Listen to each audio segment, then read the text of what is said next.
لیکن اگر جس کے پاس وہ بھی اگر MKM اس وقت حکومت میں شامل ہے تو حکومت میں اس وقت پیپلز پارٹی بھی شامل ہے. پورے صوبے کی حکومت ان کے پاس ہے پچھلے 18 سالوں سے. یہ لوکل گورنمنٹ ان کے پاس ہے. سارے اختیارات ہوتے ہوئے اس وقت کراچی کا شہری اگر بلبلا رہا ہے تو اس کا موازنہ آپ اس دور سے کر لیں جس دور میں MKM صوبے میں بھی تھی, شہر میں تھی, لوکل گورنمنٹ بھی اس کے پاس تھی اور وہ وفاق میں بھی تھی. تو کراچی کہاں تھا؟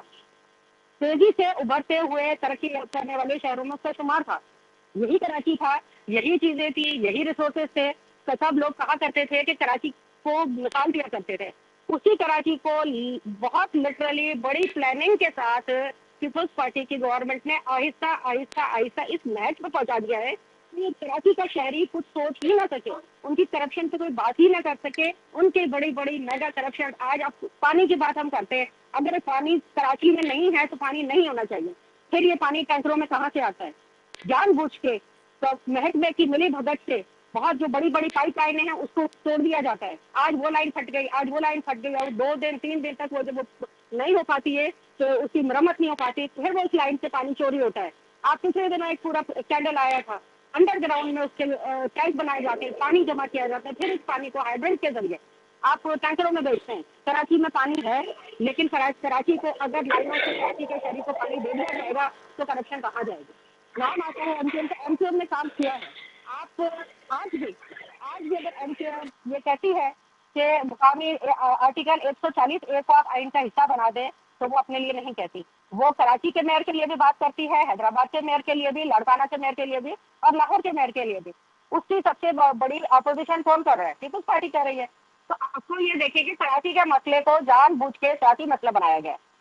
اب اس سیاسی مسئلے میں آپ چاہتے ہیں کہ سیاسی اسکورنگ کر کے ہمارے میئر صاحب آ کے ایک جگہ کھڑے ہو جاتے ہیں. میں آپ کو یہ مثال آپ کو بتاؤں, آپ بھی کراچی کے رہائشی ہیں.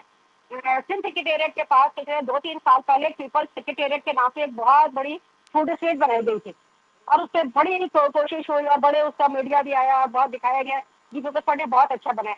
آپ مہربانی کر کے آج وہاں چلے جائیں. آپ سب ہوا ہے, سب کچھ بند کیا ہے, اجاڑ پڑا ہے. ان کا کام ہی یہ ہے نئی چیزیں بنانا, میڈیا پہ پیسے دکھا کے لوگوں کو بتا دیا ہم نے یہ کیا, کرپشن ہوا, کمیشن بنا, اس کے بعد وہ چیزیں بند ہو گئی. جو چیز بنتی ہے وہ کیوں قائم نہیں رہ پاتی؟ تو ان چیزوں پہ اگر MKM کو مورد الزامات ٹھہراتے ہیں, یقیناً MKM سے بھی غلطیاں ہوئی ہوں گی. ہم بھی کہتے ہیں ہم کوئی فرشتے نہیں ہیں, غلطیاں ہو سکتی ہیں, لیکن ہمارا ٹریک ریکارڈ دیکھیں. جب MKM طاقت میں تھی MKM نے کام کیا ہے. اس وقت جو طاقت میں ہے آپ ان کو بتا دیں, بڑے بڑے پروجیکٹ سے تختی لگا کے آپ کو دکھا دیتے ہیں, اور اس کے بعد کیا حالت ہوتی ہے.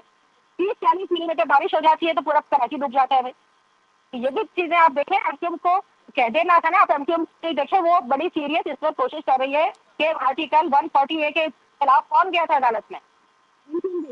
سینسس میں 80 لاکھ شہریوں کو, کراچی کے شہریوں کو غائب کر دیا گیا. آپ سمجھتے ہیں کہ اگر سینسس میں آپ آبادی کو کم کرتے تو ان ساری چیزوں کے اثرات کہاں تک جاتے؟ آپ کو ریسورسز نہیں ملتے. اس کو کون, اس کی کوشش کس نے کی؟ MKM نے کی. تو برائے مہربانی MKM کے لیے جو بات کی جا رہی ہے, آپ بالکل دیکھیں ان کی غلطیاں ہیں, لیکن ان کے اچھے کاموں کو بھی دیکھیں کہ وہ کر رہے ہیں. اگر آپ ان کو اتنا پاور, جب MKM کتنا پاور کر لیں, MKM کے پاس اتنا پاور کا تب کراچی کیا تھا, اور آج پیپلز پارٹی کتنا 17 سالوں سے پاور رکھ کیا ہے. بالکل. جی بھائی. میری بہن بات یہ ہے کہ کسی نہ کسی طرح MKM پاکستان حکومت میں تو رہی ہے, اور آپ کی بات بالکل ٹھیک ہے کہ آپ صرف مہاجروں کی بات نہیں کرتے. بات کی جگہ اچھا, کالر ایک لائیو ہے, میں کالر کو لے لیتا ہوں. جی السلام علیکم رحمۃ اللہ وبرکاتہ. وعلیکم السلام. جی کون صاحب کہاں سے بات کر رہے ہیں؟